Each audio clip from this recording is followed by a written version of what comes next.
All right, welcome to episode whatever this is of Pro Wrestling Talk. I'm your Hey, we're gonna host, do our intro. Angel Rivera, alongside Steph. And yes, we are going to do our intro. I completely forgot because we weren't on last week. So No, where the hell is it? Oh my god, there's so much more clips here that I don't know where it's at. I don't know where it's at. I literally don't know where it's at. I mean, it was here and then it's gone. that's Yeah, it's okay. gone. It's gone. It's gone. I mean, nothing I can do about it, but it sucks. But yeah, we can't do our intro this week because I don't know where the hell it went. Other people use this other than me, so I'll find it next week. And how are you doing today? I'm a little better, but unfortunately, I am exhausted. So we'll see how long I can go for. I I'm am hoping too. for at least an hour and a half, Yeah, But 90 minutes is. see, the doctors don't. When you and I were young, and Mm-hmm. I had a sinus infection, I could get amoxicillin like that, and literally in 3 or 4 days, I would be just fine. Now they Yeah. say, "Oh, well, we're not going to give you amoxicillin anymore, even though it freaking cures me in 3 or 4 days. No, we're going to give you this other stuff that you're sick for a whole freaking 2 weeks." Because Yeah. and here's why, and they won't tell you this. I had to look it up because they don't make Mm-hmm. money off of amoxicillin because it takes like $5 to make. Yeah. So because they don't make a profit, I have to suffer through being sick for a week, for 2 weeks. Oh, oh, that's interesting. I would have assumed it was overregulated by the Biden administration because they overregulate every medication now. It's impossible to get medications, especially if they're having narcotic effect, even if it's like an No, allergy th- medication. this is just. I mean, amoxicillin is bacterial based, and Mm-hmm. they'll. What the doctor tried to tell me was, "Oh, well, you don't have something bacterial." Yes, I do. It's called a sinus infection. An infection is bacterial, but they'll try to Yeah, tell you now, "Oh, it's viral." that's not a virus, but yeah, that sucks. Yeah, I didn't get much sleep last night either, so I'm like, ugh, I'm kind Well, of and I worked today dysfunctioning. too. I got up at like 9 o'clock or 8 o'clock, and I had to Oh, work. So oh, okay. Yeah, not only I've been sick all week and coughing up a lung or two, but because of this stupid medicine that don't friggin' work. But also like I um like literally have been dealing with stuff with my son and stuff. okay. Not that he's like hard to handle or anything, but it's just, mommy doesn't feel good and he wants to jump around and have fun. Well, I get that, but I can't not when I feel like this. Yeah, yeah. So we have a lot. We were off last week, so we do have a lot to bring up, including the new Death of WCW documentary. We also have debuts on Raw and SmackDown this week. The pay per view was the week before that. And I have So nothing to say about the death of WCW because I watched at least Bret Hart's part of it, and I can't agree more with that dude. yeah, Bret Hart, he gives zero fucks at this point. It's like Exactly. he tells you exactly how it went and how it went, and his feelings on everything. I think who was it? Either Cornette or Last said that Bret Hart is like the Canadian Jim Cornette at this point because It he was just Brian Last. Yeah, I just heard that. I was just like, yeah. yeah, Hey that Steve. that explains it. But Yeah, like they were explaining how even like Goldberg getting sick of Bret Hart. Hey, you're the one who freaking did this stuff. yeah. You're the one who should have backed off and you should have done exactly what Bret Hart told you to do because Bret Hart was a veteran. Goldberg couldn't. He never learned how to wrestle. Right. That's the thing. At the power plant, the story, the power. He went out. He was a professional football player. He played for the Falcons for 7 seasons. He was mediocre, but whatever. He retired. He had a knee injury, and then he like, hey, let me try wrestling. He went to the power plant. They of course like, holy shit, he's huge. So he got basic training and for a year, and then they just threw him out there. They threw him out Literally, there they and threw him out there. he only had 3 moves. He wrestled Yeah, for like a minute. yeah. Because He's like, he "Well, looked I like told Brett the kick was coming." Dude, you literally kicked him in the face. Brett couldn't even get his mhm. hand up fast enough. I think he thought it was a drop kick the way he put his hand up, like Goldberg's trying to do a drop kick, which he never done before. But I don't think Bret Hart watched any of his matches, so that's why he didn't know what was going on. Right. Like Dusty said, don't do shit you can't do. Or Don't do shit. don't do the shit. I can't do the accent, can you? Don't do shit that you can't do, baby. Yeah. It's the best I can come up with. It's pretty close, but Yeah, that's but good. Better than like me. yeah, I mean and then who was it? One of the executives like Goldberg and Turner. What was his name? Forgetting his name. Not Brad.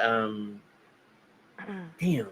One of the executives like Goldberg and thought he basically said we should make him a star, which they never cared. And so they saw Goldberg. It's like, oh my god. I mean, because he was a football player. That's why they knew him. So it was like, Well, then he looked like a knockoff of Stone Cold Steve Austin, who was getting hot on the other channel. You know, uh huh, this is like yeah, 97. And around that time, that's right, when Austin started getting hot. right, And then it led into right. 98. And then he had the thing with Mike Tyson. And the thing with Vince McMahon started. So, I mean, you had like a guy who sort of looked like the other guy who was getting hot. And he was like, oh, well, let's make him the next Stone Cold Steve Austin. But you couldn't. He Brad wasn't Stone Siegel. Cold.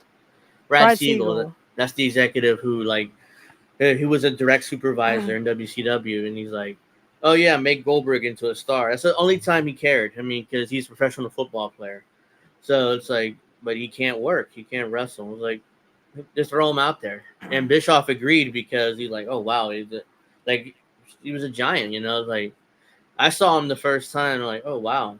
He looks like he can kick your ass, but he can't do anything in the ring. So it's like, he That's why did his matches were like a minute. yeah, they like Paul Heyman said, you hide the negatives and accentuate the positives. You know, it's like, Right. okay, look at him. Spear, jackhammer, body slam, 1, 2, 3. Get out of there quickly as possible. And then he Yeah. said nothing. So it was like it's a mysterious character who just kicks your ass and walks away. Okay, that's why he got over by accident. I don't think they didn't know how over he would get, but But then he started, I mean, the streak went on way too long. People hated it. They started booing him and they had to pipe in the Goldberg chants because no one was saying it. No one was saying it anymore. They were tired of it. And then, of course, Goldberg made it worse when he was a mark for himself. He's like, would Goldberg really lose a match to Scott Steiner? Yeah, because Scott yeah, Steiner would kick your yes, ass. yes, he would. And he wouldn't even think twice about it. Scott Steiner would have put Goldberg in a pretzel, and there's nothing he could have done about it. Yeah. Nothing, Like because Steiner even did nothing he could have done about it. So it's like, yeah, Goldberg would lose a match to Scott Steiner. right. You're lucky he's putting you over. I was watching who was that? Was it Scott Hall? I think was talking about how Scott Steiner got pissed off at him. Who was that?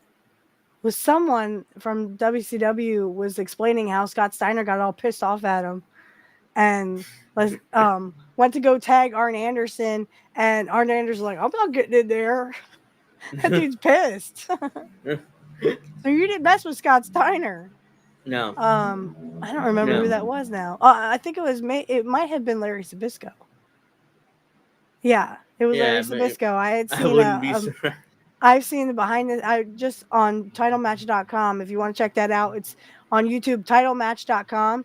They have really great interviews, and Yeah, one they do. was Larry Sabisco, because he was talking about old AWA, and then he was briefly, very briefly, in the WCW with Scott Steiner or the Yeah, Steiners, and he was saying like, oh, he was getting all pissed because he was stretching him and uh-huh. doing what he wanted to do, and Scott Steiner was pissed. He tried to Yeah, tag Arn Anderson, and Arn's like, I'm not getting in there. no. He's pissed off, dude. I'm not It, getting in there with that bull.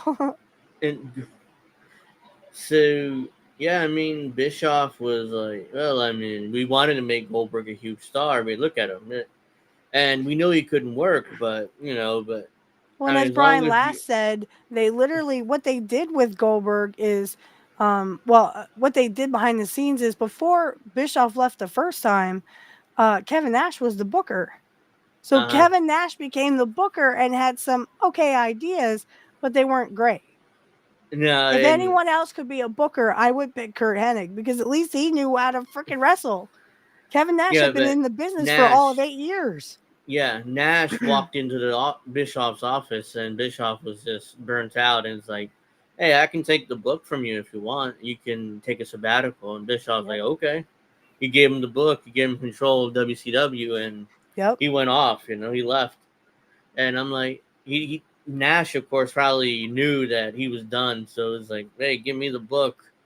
And Nash changed the story. Initially, he claimed that he wasn't the booker when Goldberg lost. It was somebody else. Now in the documentary, he says, "Well, I was the booker, but it was all these reasons why Goldberg needed to be beat and blah blah blah blah." So he changed the story, which is Right. And not surprising. they did that taser angle too, where they tased him, Scott and Hall, that's Scott how he Hall tased him, lost.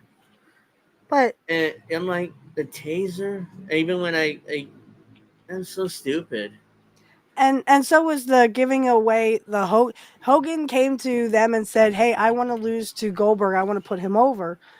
Okay, but don't do it on free TV. They did it on free TV. Do it with like you know how Austin and them were doing Hmm. angles, and McMahon, they were doing all these kinds of angles and stuff. Well, do that. I mean, Yeah. don't give this stuff away on free TV and then go, well, why wasn't it successful? Successful. Well, it wasn't They successful because you guys gave it away on free TV. No promotions, no nothing. Yeah, what happened was they booked the Georgia Dome where Goldberg Yep. played football, for the Atlanta Falcons. Yes, sir. So, and it wasn't promoted because it wasn't supposed to happen. I mean, Goldberg gonna be on the card, but he wasn't supposed to win WCW title that night. So Hogan, like being the politician, he's like, "Oh yeah, I'll drop the belt to fucking Goldberg." And it's like, what? I mean, really, you gonna do a job clean in the middle of the ring? Well, the reason why, at least I think, is because it's a Georgia Dome, 40,000 people were there, and Hogan wanted to be the one, like, "Hey, I drew the house. Remember, it wasn't Goldberg." Right. So he Right. kind of Remember my cut name Goldberg. because I'm the one who Yeah. draws the houses. But the thing is, Hmm. like, at least they gave away, Kurt gave away um, it on pay per view because I don't know if you remember, there's supposed to be Kurt and Goldberg at the American Bash, Great American Bash. But Hmm. Kurt, I don't know if he was really hurt or if he was just faking it. But at least they had something going with Kevin Green at Bash of the Beach. Another football player. Yeah.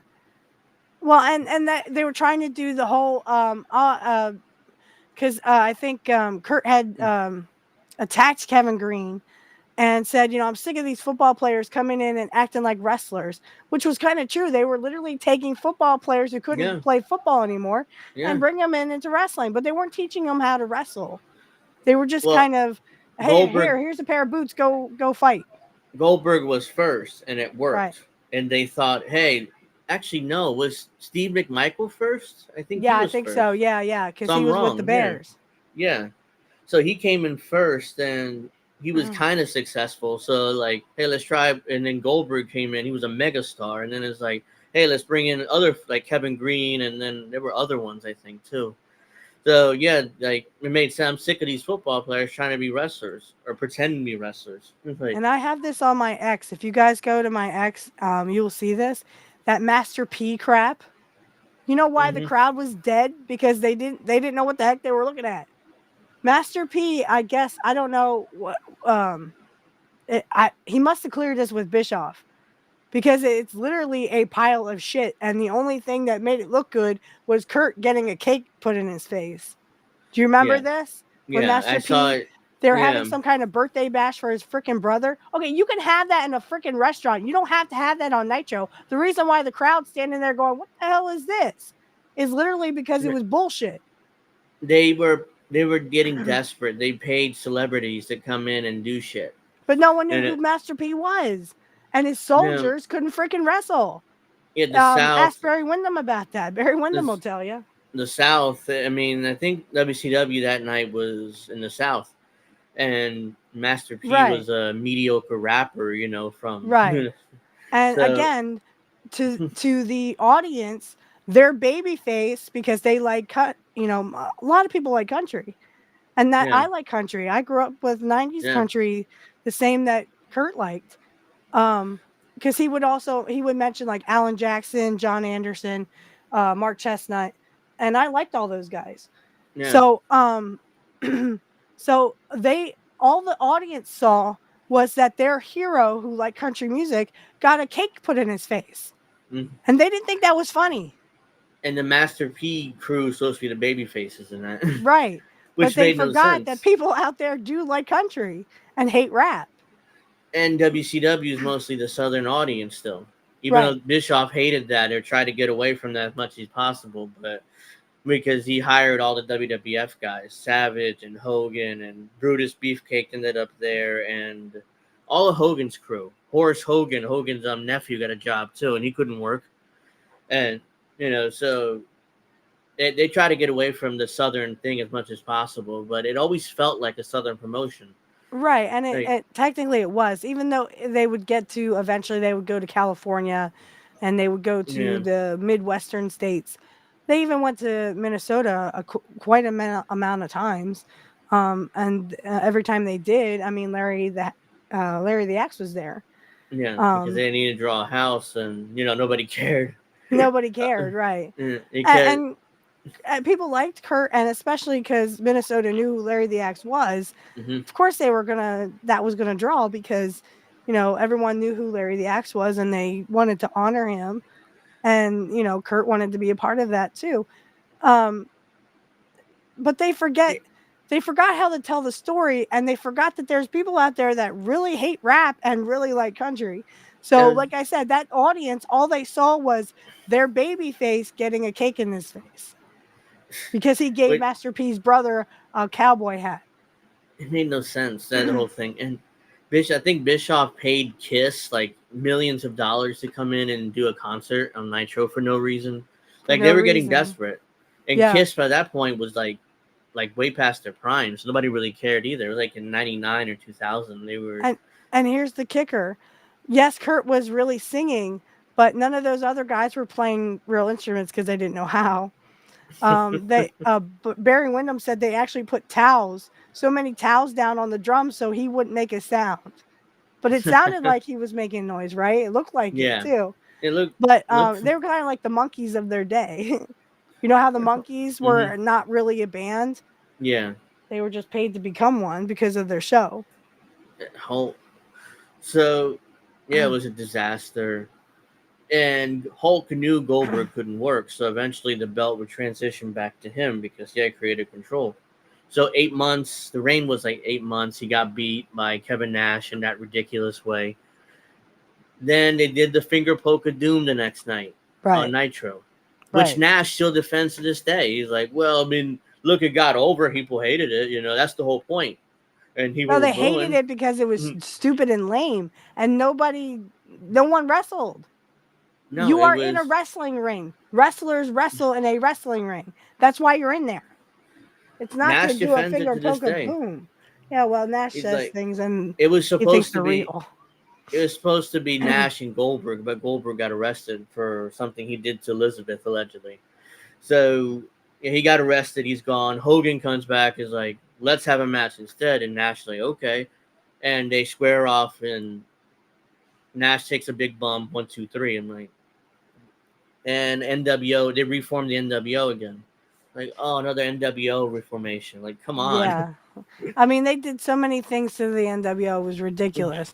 They should have just kept it as it was, not this red and black and white and black stuff. Well, I didn't understand that either. Bischoff got obsessed with the NWO because he was in it. So he neglected the rest of the show and just focused all the shit on the NWO. And eventually, like 50 dudes were a part of it, and it got ridiculous. Like They were half the talking roster about in the NWO. Yeah, they were talking to some of the wrestlers like Scott Norton and stuff, who should or shouldn't have been in the NWO. I think definitely Kurt should have been because that's the way he was going anyway. I mean, he was gonna. What didn't make sense, and I have a picture of this, is 2 weeks before he turns on Ric Flair, he goes into the Four Horsemen. No, no, no, no, no. That's bad storytelling, and that's what I say.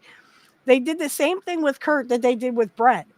They didn't know how to deal with a Kurt Hennig who was They a mega fucked. superstar, and they just kind of, blew it up in his face.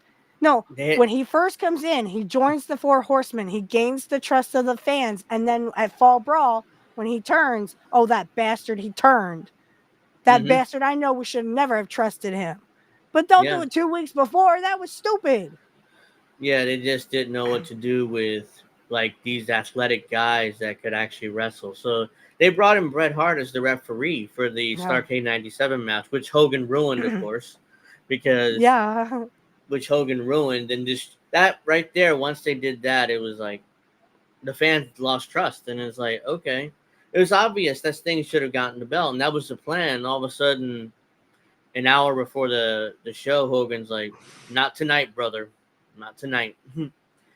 And Hmm. Bischoff, he had created control, so like they're scrambling trying to find a finish that Hogan's happy with, and that's Yeah, and when, they should have just said, Hogan, this is how it's going to go. We're going to give the belt to Sting, and you can have it back whenever. They also should have said, we're also going to let Kurt Hennig have it. it it was it like Hogan ruined the main event for his own ego. What happened? The whole match, Hogan took 90% of the match, like Right, kicked Sting, booted him, leg drop, 1, 2, 3.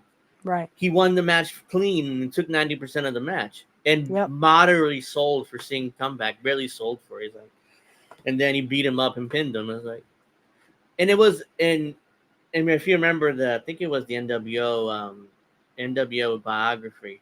No, it was the NWO biography where Hogan claimed it was supposed to be a Sting supposed to kick out, but he didn't. But he changed his story because initially he said the referee was supposed to do a fast count. Yeah, that was that's what I heard on 83 Weeks from Eric Bischoff is that he was supposed to have a fast count, but he screwed it up. Nick Patrick never did a fast count. It was Yeah, his Nick normal Patrick never cadence. did a fast count. So I Hmm. was like, I went back and watched the match again. I went, oh shit, he didn't. He was supposed to do a No, fast count. no, he And didn't. and Bischoff blames Nick Patrick. But Nick Patrick said, no, no, no. Hogan came to Huh? me and said, you better do a Hogan. real count. Yeah, I mean he like Sting said the way he tells it. Sting said do a fast count. Hogan came to him and was like, oh, keep it nice and slow, brother. And Nick Patrick was like, Hogan's the man here, so I'm gonna listen to Hogan. I'm not gonna get fired, you know. Yeah, no, Nick Patrick did not want to get fired. Hmm. Um, I'll tell you now, this is my opinion, but I think it's valid, very valid. The people who killed WCW, Vince Russo, Eric Bischoff, Hulk Hogan, and Goldberg. Those are the people that Well, killed WCW. Hogan was involved in nearly everything that led to the death of WCW. Yep. Starrcade '97, the Finger Coke of Doom, and there's like two, Russo made broke of the championship belt, making himself and David Arquette the championship. and that ruined WCW You might too, as well have just pissed in the face of everyone who had it before. Except because for Goldberg. I don't really care about that dude. that belt had lineage back to the NWA, the NWA Right. World Title, which Right. included the Ric Flairs, the Harley Races, the Jack Dusty Briscoes, Rhodes. Dusty Rhodes, Terry and Dory Funk. You can keep going back, Might as well but have just pissed in all their yeah. faces. Oh, if was Harley in WCW then? I'm trying to, or did he leave? I know he was a manager for Vader. Like, I think he had already left. yeah, I know he managed Vader in the early '90s in WCW, but I think he might have been gone by then. Because Yeah, if that he was was there, after. Harley would have killed Russo and Arquette, and he wouldn't have given a shit. Yeah. Yeah, yeah. The That's why I say those are my Russo, Hogan, Bischoff, and Goldberg. Those are my four. And I get it that Goldberg's sick of Goldberg's sick of Bret Hart, but Bret Hart has a right to bitch. Here was a yeah, major hot superstar, and I disagree with Larry Sabisco on this. Larry Sabisco said, I never saw the Bret Hart that they saw in WWF. Okay, that's because this was a different Bret Hart who had just been screwed out of the title mm-hmm. and screwed in WCW or WWF, excuse me. And now they were going to do stupid shit with him in WCW. And this is why I think, Goldberg needs to get over himself. If Yeah, someone had done that to me, ended my career, well, yeah. I told him about the kick. Well, you weren't supposed to kick him full blown in the fucking face. Excuse my French. And Brett, then he speared him and he smacked his head on the yeah, ring anyway.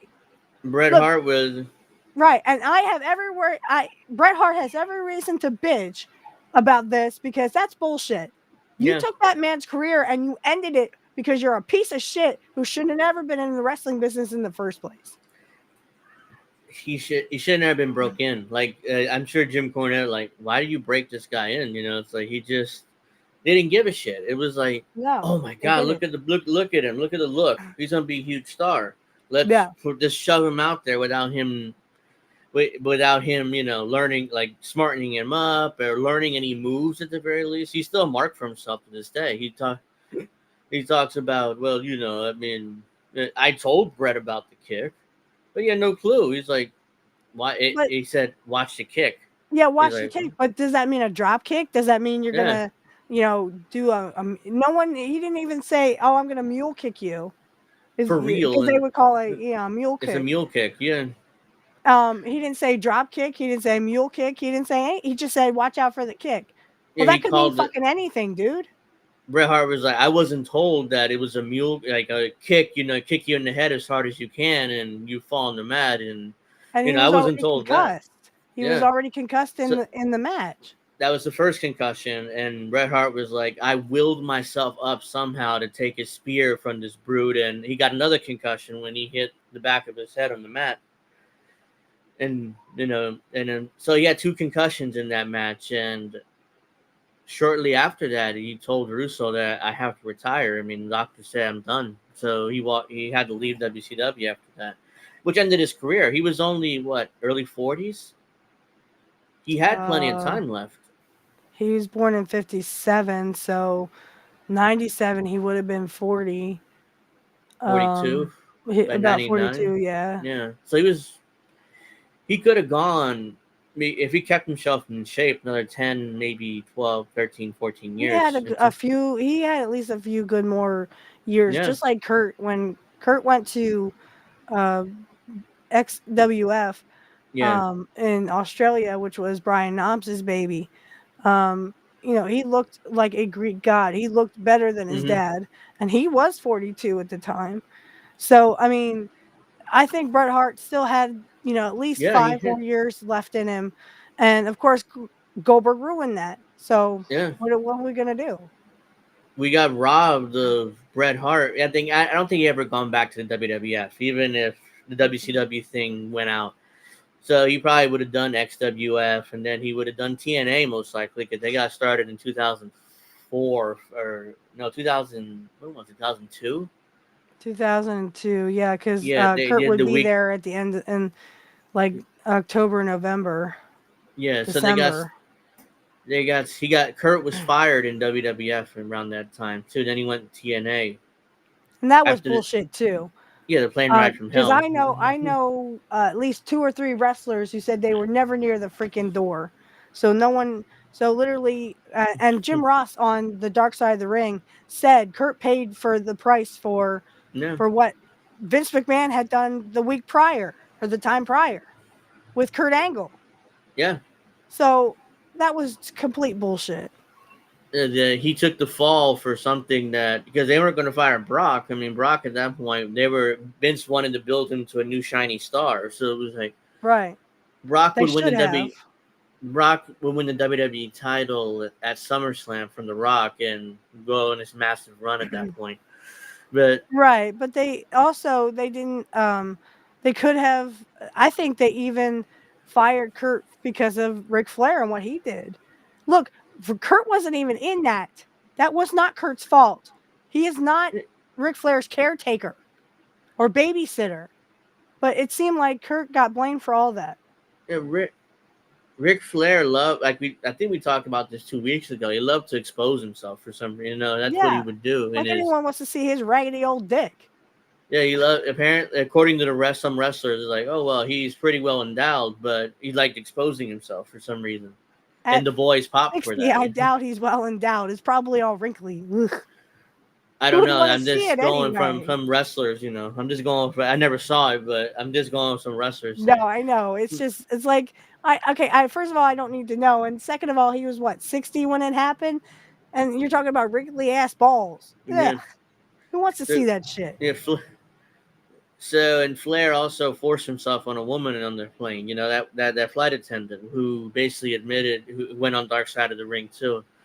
And the company she worked for was like, yeah, don't talk about that. You know, we cater to a certain client, like athletes and stuff, and they're athletes. They'll do Rich that stuff. people. So, Rich yeah, people. so it's nothing we can do. Just keep it to yourself. And she did initially, but I think she sued Vince. She sued WWE. Was it? Yeah, I would too. I don't want to see no 60-year-old man's She crinkly sued old Flair. balls. She sued Ugh. Flair in the WWF. No, I think it was Especially when WWE they at the show time. it to me and want me to touch it. No, I'm not going to touch it. And they settled out of court. But yeah, I mean, she got some money for it at least. But yeah, that was Well, good for ridiculous. her. But I Yeah, still think that um, I still to this day say Kurt paid for all that, and he yeah, didn't do any of it.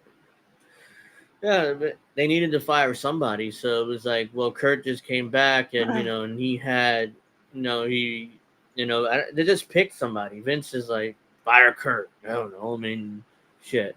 They didn't fire Scott Hall. I mean, Scott Hall was there, and he was like drunk out of his ass.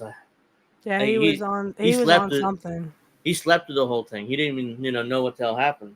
So Scott Hall was And then there. he claimed that Kurt. Well, what happened was while he was in a drunken stupor or in a whatever he was, um, he said that Kurt roofied him. I'm like, Kurt wouldn't do that. First of all, second of all, you tried to lick a stewardess. That's what I'm, he did. He doesn't I'm like, remember, but that's what he did. I laughed when he said like he claimed Kurt roofied him. I'm like, why would he do that? Yeah, why would Kurt roofie you?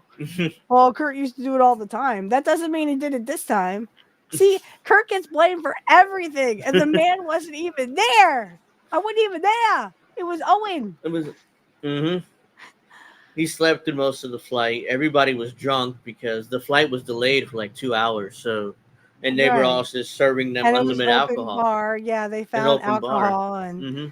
and that's fine. I mean, the thing between him and Brock was, it's boys being boys and they're just tussling a bit. They weren't even Yeah. near the door. But you can't blame Kurt for what Ric Flair did. Kurt Hennig is not Ric Flair's babysitter. That Nor is he they. Michael Hayes' babysitter. He's not Scott Hall's babysitter. He is not Brock Lesnar's babysitter. And he's also Yeah. not It. Dustin Rhodes' babysitter. Dustin Rhodes was drunk off his ass singing into the fucking intercom to With Terry, Marlena, who to is Terry. ex. Yeah, Yeah. to his ex, trying to get her to come back to him. So he was drunk off his ass too, and Michael Hayes was drunk. Of course, he was always drunk. So Well, it was Sean Waltman who cut his hair off, but they tried to blame Kurt for that too. Sean, yeah, Waltman said, well, I mean, he would do the Freeman, the Freebird punch, which was this, with the knuckles. Like he did that to Bradshaw and cut him back up again, and he tried to do it to somebody else, and he was drunk. He fell asleep, and X-Pac was like, "I'm gonna cut his hair." It's like, "Oh no, you're not! No, you're not!" And the boy's like, "Yeah, go ahead," and like, "Oh yeah," like, his ponytail was gone. It's like, "Yeah, oh, that's He so was great." pissed. He was pissed. Yeah, it Michael was Hayes was pissed. He's like mm-hmm. trying to fight everybody in the airport. Yeah, it was like, "Who did it? Who did it?" It was And none of Sean the boys. Waltman. It was Waltman. Yeah, Yeah, and he's trying to blame Kurt. Oh, Kurt Hennig did it. No, and Kurt wasn't even near like Michael Kurt Hayes. did it. They all blame Kurt for Yeah, some Kurt did reason. it. See, Kurt gets blamed for everything. And he's not these people's babysitters. He's not. I mean, he was a great. And I just saw something about Barry Windham had talked about. Did Kurt have a drug problem? He said, "Well, he did the pills." I said, "Yeah, but that you have to understand." And I'm not blaming anybody except for Big Pharma, because Big Pharma, they're the ones who literally put these pills out there for wrestlers, saying, "Oh, they'll take away your pain." Because you try They wrestling were, a match for 60 minutes a night and not getting pain after that. yeah, A lot of these pills were marketed for wrestlers and other athletes, and yeah, it got them addicted. yeah. They got And that's high why off they it. were overdosing on other stuff. Yeah, But Kurt did not have a drug problem. He had a pain problem because he hurt his back. And he was yeah, taking pills for that back pain and other stuff. And he was detonating the pain with alcohol. No, Yeah, Kurt would a, have lo- a beer or two. He a always lot of did. guys would. A lot of guys would mix the pain pills with alcohol. Yeah, and that was a bad combination. But Yeah. nobody knew that at the time until all Mm-hmm. these wrestlers were dropping like flies. And I Uh. said on the in the comment section, I said, "Look, Kurt didn't have a drug problem. He had a self-deletion problem." I said, "That's why he is no longer with us because he felt unhopeful. He was in a dark place." Because if Barry Windham knew that Kurt was on cocaine and doing cocaine and Mm-hmm. addicted to it, trust me, he would have said so. Yeah. But no, he did have a Percocet because again, that was to take away the pain of wrestling. Yeah. I mean, Sherry was all the of same these. way. She was on muscle relaxers. So was what's his face? The Freebird. Terry Gordy. Terry Gordy, right.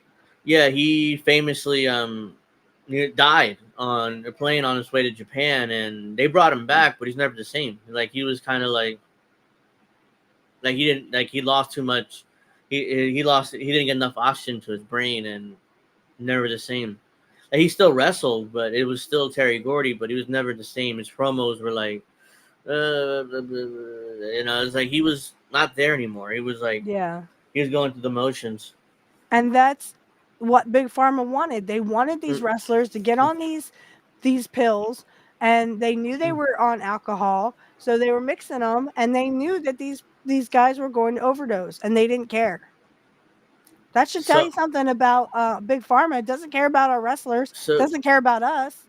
so many wrestlers, and then were dropping dead. It was like by the time Benoit did what he did, there was like a list of all the wrestlers who passed since like the early '90s, and Mhm. it was like this, like oh my yeah, we've lost a lot of them, and they put Owen Hart there too, and it's like, but Owen didn't die because of drugs or alcohol. No, he It, died because it, of Vince McMahon wanting him to do a stunt he shouldn't have been doing. it's stupid. It was like there was no need for it. He was like second match as the Blue Blazer. Like there was no need for it. It wasn't And like he he's in the never did any of that stuff in the early 80s or in the late 80s. Like at WrestleMania 5 with Kurt, he came right down the stairs like a normal human being. like there was no need for that stunt. He was second match. It wasn't Yeah, like they didn't Shawn need to Michaels. yeah, they didn't need to have something like Sting where Sting would come down Yeah, from the ceiling. They didn't have to do that. like The Blue Blazer was not Sting.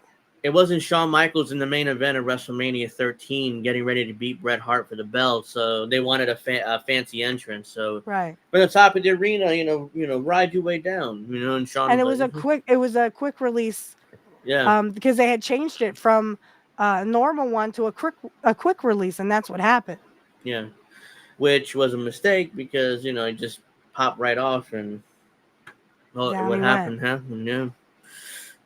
And he didn't because the thing was CNN who they put him with all the wrestlers who died because of drugs or alcohol, and it was like, well, that's wrong. He didn't die of drugs No, or that was alcohol. Vince McMahon all the way. I just hope Owen would have said no, I'm not doing it. I don't care what you said. He wasn't He really comfortable with was it. apprehensive. He Uh, really didn't want to do it, but I think he was afraid that if he said, "Look, Vince, I just can't do this," Vince will be like, "Okay, you're gone. See ya. Don't let the it, door hit you in the ass on the way out." but this is after the screw job, so I thought he would love to leave. It's like, see ya. Yeah, I mean, But he was really hesitant about it. Um, at least that's what they said, that he kind of didn't want to do it. He was trying to talk himself into it, and he was very apprehensive. it was a Um, match with the Godfather for the Intercontinental title. It was second yeah, and match. it literally should have been him just coming out like he normally does, out from the entrance, safely on the ground. Like, there was If no that had need for happened, that we would stunt. still have, yeah, Yeah. we'd still have an Owen Hart today. Yeah, he probably would have retired because he was already talking about retirement and and being a Becoming a firefighter. firefighter, Yeah, yeah.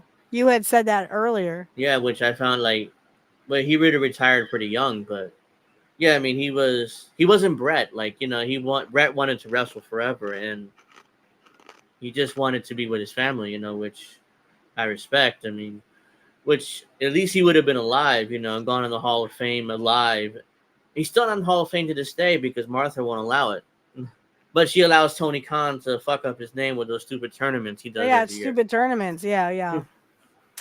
Well, I hate to beat a dead horse, but let's move on to the Drew McIntyre. I honestly thought for a second he might actually quit because I said that on my newest episode. I was kind of like, look, Drew, if you really have quit, if this isn't a storyline, look, dude, everybody needs to calm the crap down.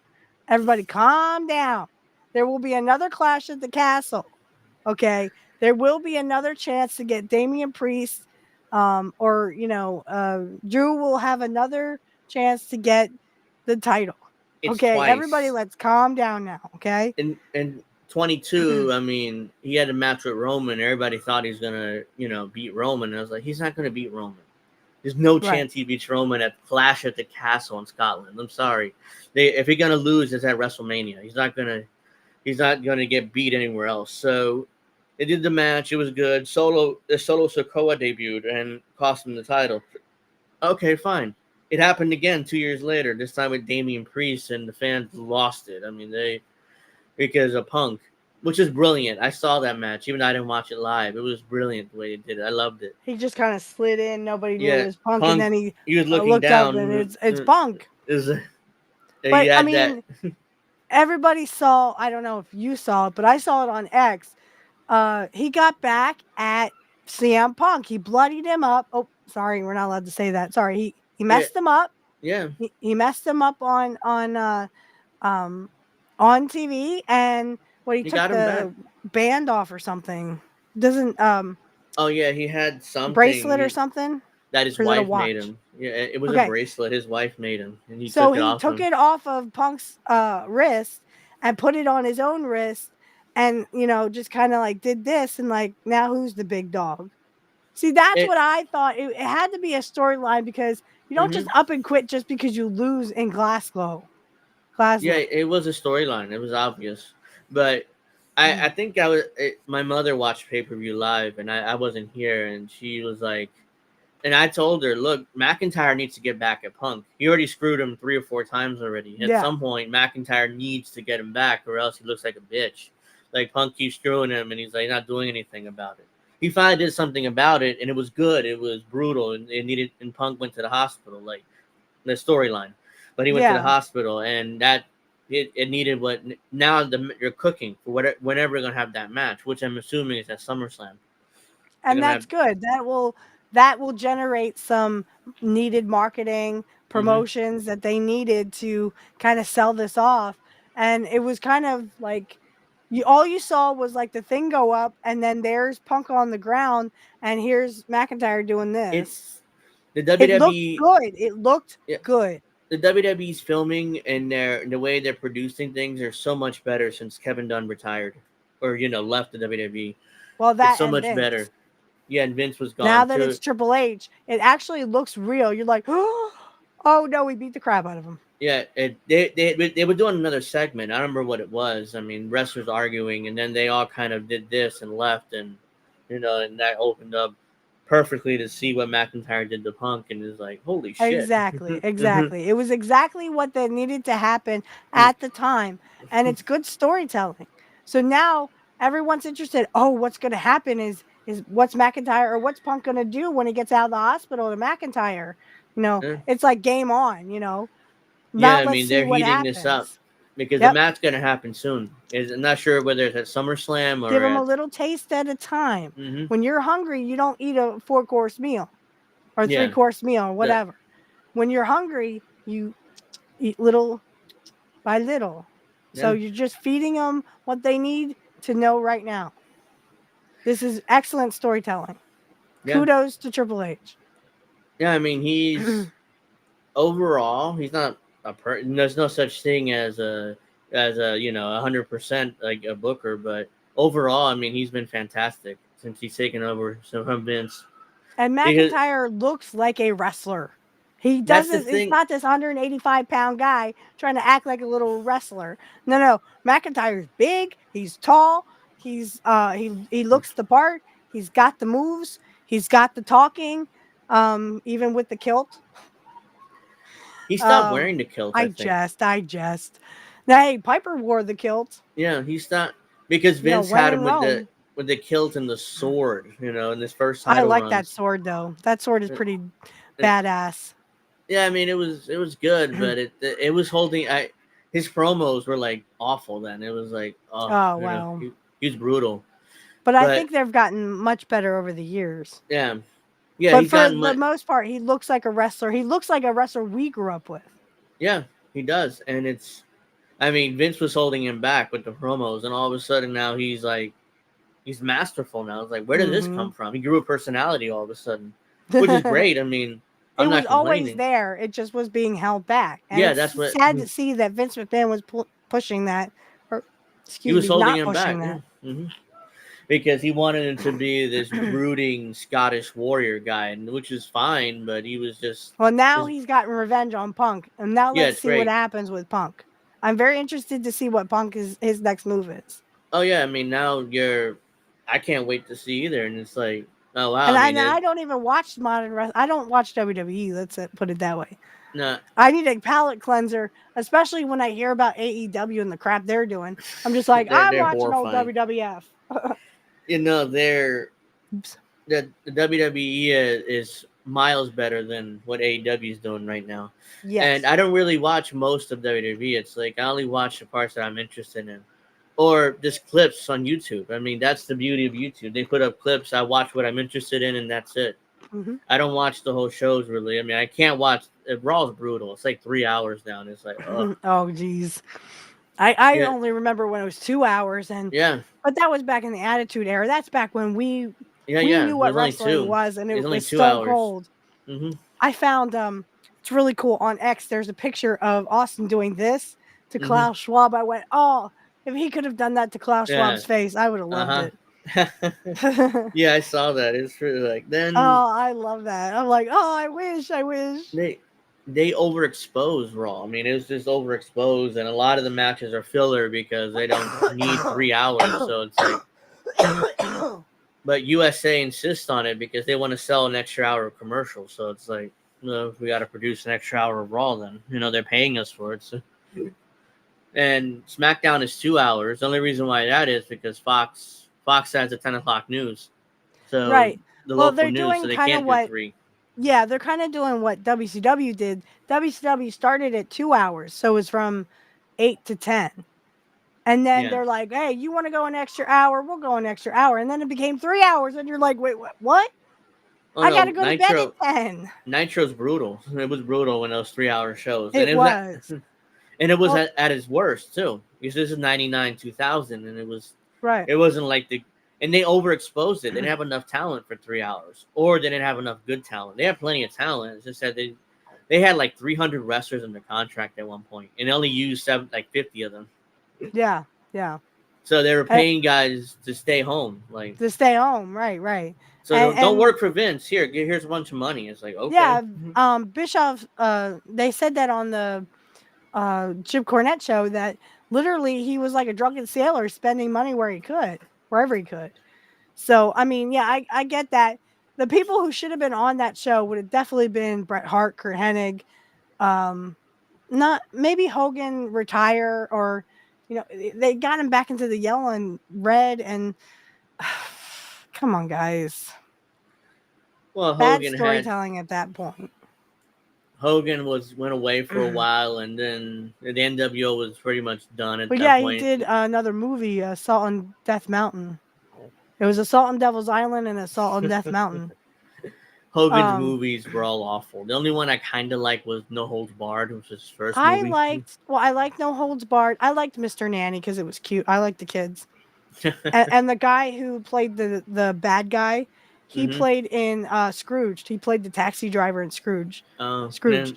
And then I also like Assault on Devil's Island and Assault on Death Mountain because it has Carl Weathers in it. And the guy who plays their captain, he always played a bad guy.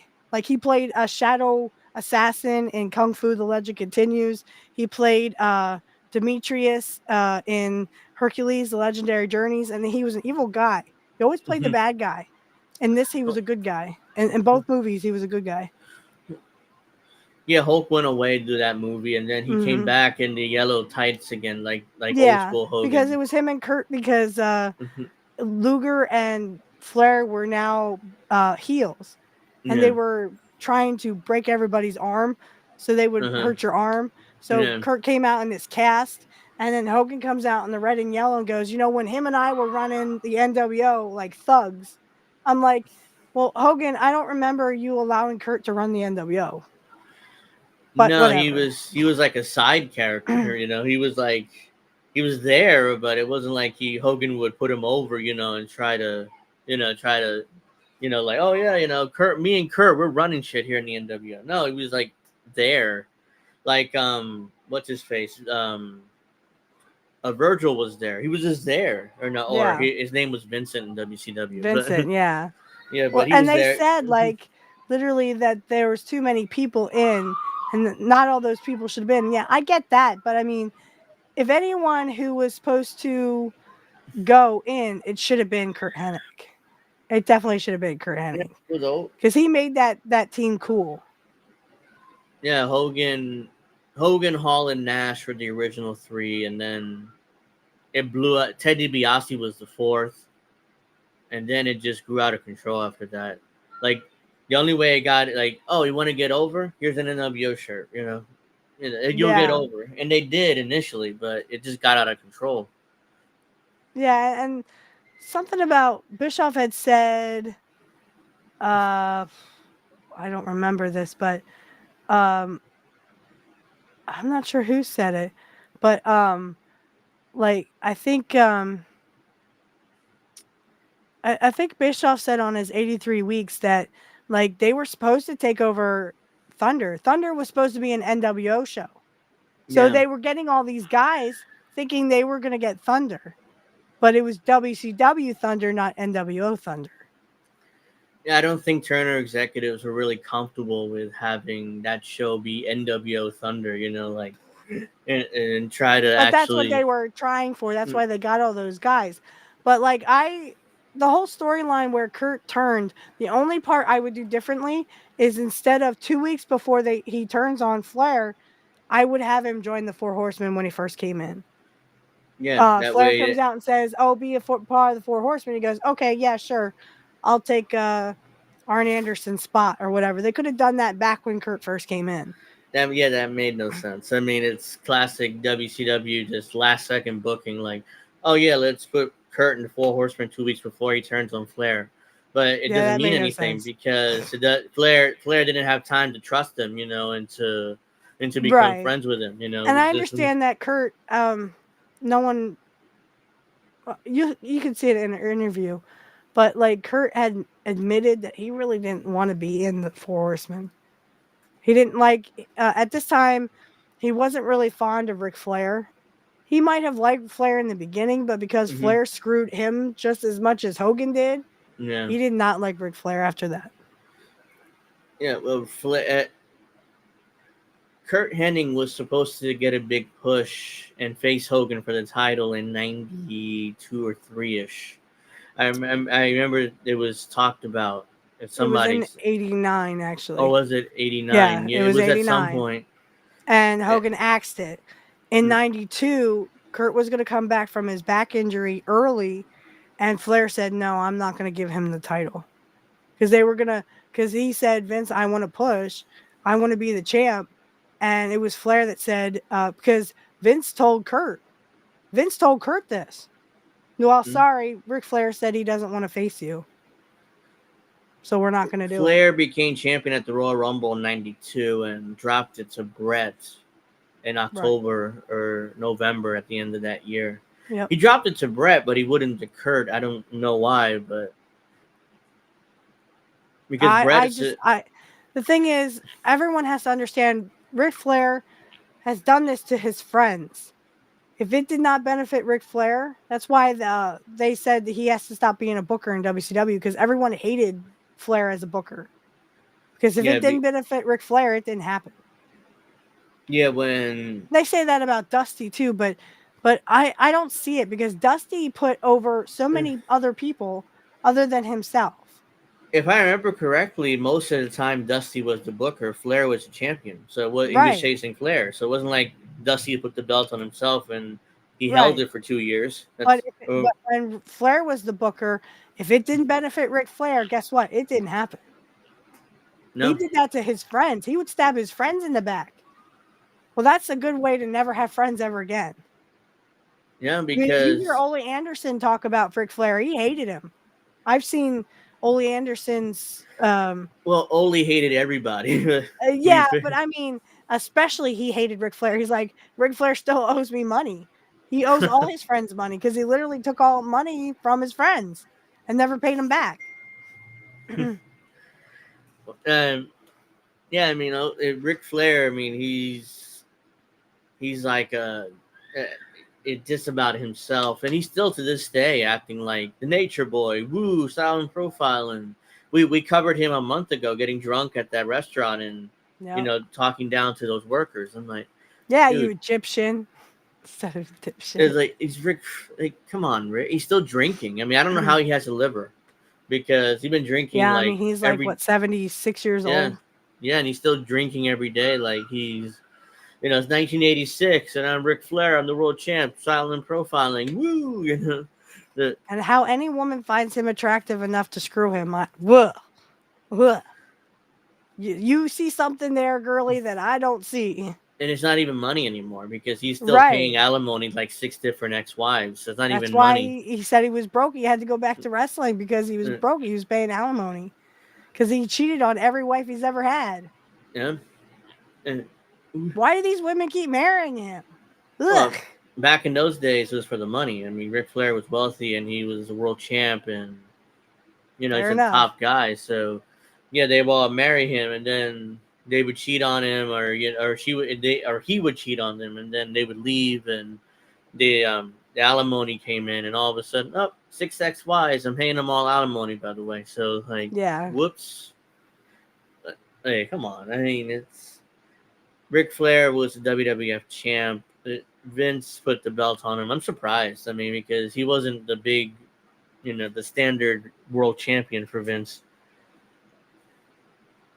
He's just a, smaller guy, and it was like he wasn't Hogan. I thought the '92 Royal Rumble was one of the best, like the best I've ever seen. There's so many Hall of Famers, and there's so many legends in that match. It was The it was only one they great. were missing was Kurt, and that's because he hurt his back. Oh yeah, he just let, or either he just retired and became a commentator, or he became a commentator, I think, around that time. Mm-hmm. So yeah, it was great. It was I was a kid, like, oh, Hogan's gonna win. Like Hogan always wins, so it was like whatever. And then Was he did. Hogan even in it? Yeah, he was in it. Oh, okay. He got eliminated by Sid Vicious, or Sid Okay. Justice, they called him then. Yep. He's Sid eliminated by Justice. Sid Justice, and Hogan was like, "You screwed me! How could you do this to me? We were friends." And blah blah blah. And looking at the fan, Hogan's milking into the fans. He's like, "I can't believe he eliminated me." And then Hogan was involved in the finish when he grabbed Sid's arm, and then Flair, helped Flair eliminate him. So Hogan, of Okay. course, had to be involved in the finish, even though Of he was course, eliminated yeah. already. So he It kind of helped like Flair become champ. if you ever saw the Royal Rumble 89, excuse me, Royal Rumble 89, where the Giant eliminates himself because Jake the Snake comes back out with the Yes, I saw. snake. I remember that. Yeah, Jake pulled out the snake, and Andre was like, "Okay, let No, me I'm out eliminate my." here. Bye. I Yeah, stepped over the ropes. he But all eliminated the himself. wrestlers were like trying to like back up. Wait, whoa, there's a snake in the ring. Mm-hmm. I saw Kurt even like, oh shit. Mm-hmm. You wanted to talk about I see Wyatt's sixth debut. Is Oh yeah, this Bo Dallas? yes. His brother now? This is the Wyatt family storyline, which they brought back. Okay, I heard about this, but that Bo was gonna take over the Yeah, Fiend. no, He was he he's was gonna Uncle bring back Howdy. Uncle Howdy, yeah. Yeah, he initially played the role when Bray was Captain first Howdy. started the Was it story. Captain Yeah, Howdy or Uncle Howdy? Uncle Okay. Howdy. Yeah, and then they played, and then the story started, and Uncle Howdy was talking to Bray about this is not, because he came back, it wasn't your true personality. Bray, I'm gonna bring out your true personality. It was supposed to lead. I assume he's supposed to lead to a match, but of course never did because Bray got sick, and he got hurt or he got sick because he's supposed to work with Bobby Lashley in that WrestleMania. I think didn't he leave because he was having some kind of I think he got well, sick. not just medical stuff, but I think wasn't he having psychological stuff too?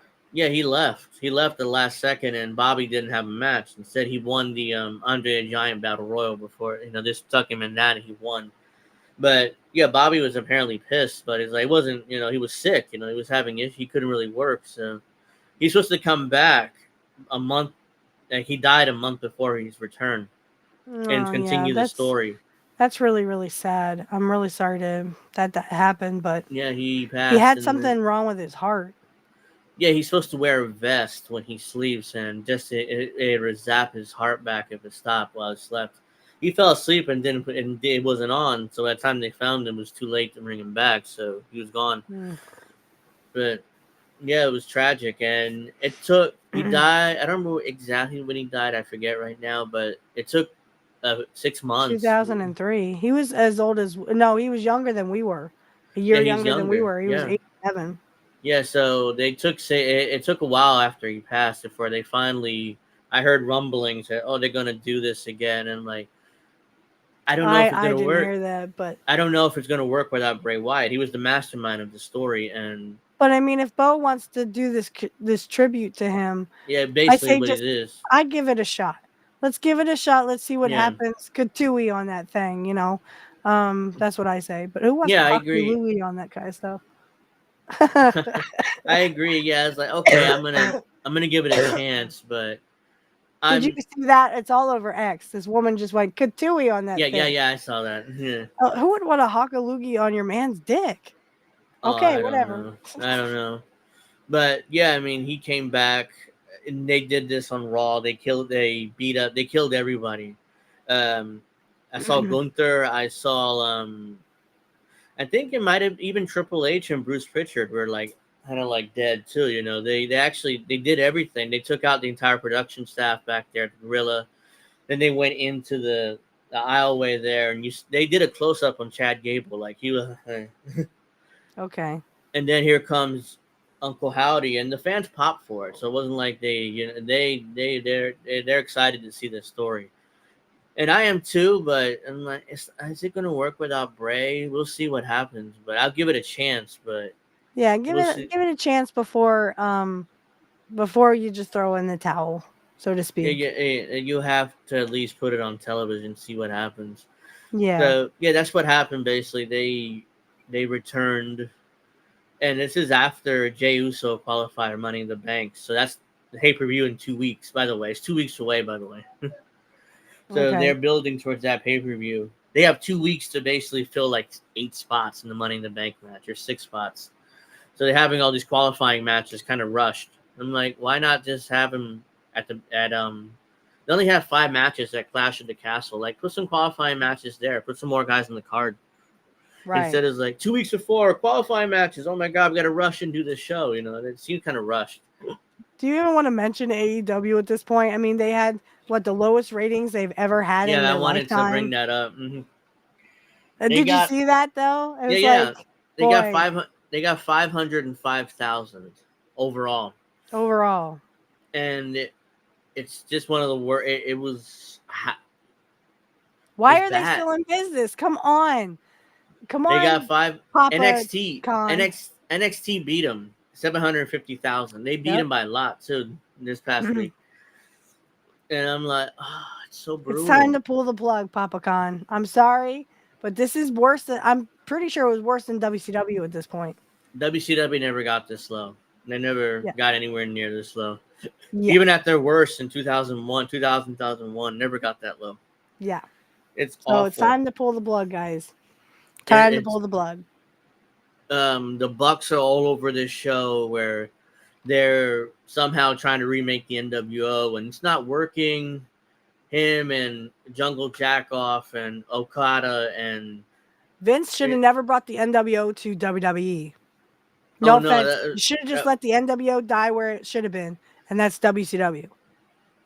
Yeah, it was awful. I mean, they brought it back in February. By WrestleMania, Hogan basically the fans turned him babyface against that match against The Rock, and Hall and Nash turned on him and attacked him. That was 2 months of the NWO, and the NWO continued.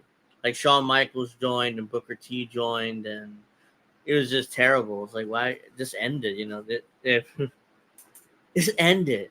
But I digress. I mean, They should have left it in WCW. yeah, No offense, but they should have left it in no, it was bad. WCW because that whole because they took out Booker T. He wasn't allowed to be in it anymore. At one point, I think they kicked out Shawn Michaels too. Yeah, and it became just Nash and Jabronis. I don't remember who was even in the NWO. Oh, X-Pac was there too in the NWO. Yeah, that's And it. it was Nash, X-Pac, and Jabronis, and it was like, why is Vince continuing this? I don't know, but when they said the NWO has now become NXT, and I went, I hope not. I hope not. No, that's TNA. Like TNA's putting talent, they're allowing some of their talent to appear in NXT, which is why, that's probably the reason why they are, the NXT. And I don't know how WWE benefits from that. I guess like let us look at certain talent we want to take from TNA, and also NXT people were supposed to appear on the pay-per-view for TNA too. So I'm guessing that's how they benefit each other. But well, the whole NWO thing. Anytime you hear, like when I first heard Alex Jones say NWO, I went NWO. The NWO is not anymore. There is no NWO. Oh, that NWO. Yeah. Okay. So anytime anyone mentions the NWO, I always go for life. Yeah, I mean it's wrestling now. Wrestling kind of took it, and people kind of made you it a see, joke, but I mean, it was what it was. And in the top on the top of 96 and 97, the NWO was at the top of their game. They were beating the crap out of WWF. And then they got Austin and they had Tyson, and then they split the NWO, and I didn't know what the heck they were trying to do with it. And then in the NWO Red and Black and the NWO White and Black Hollywood, and I'm like, all right, the NWO is dead because I mean this is done.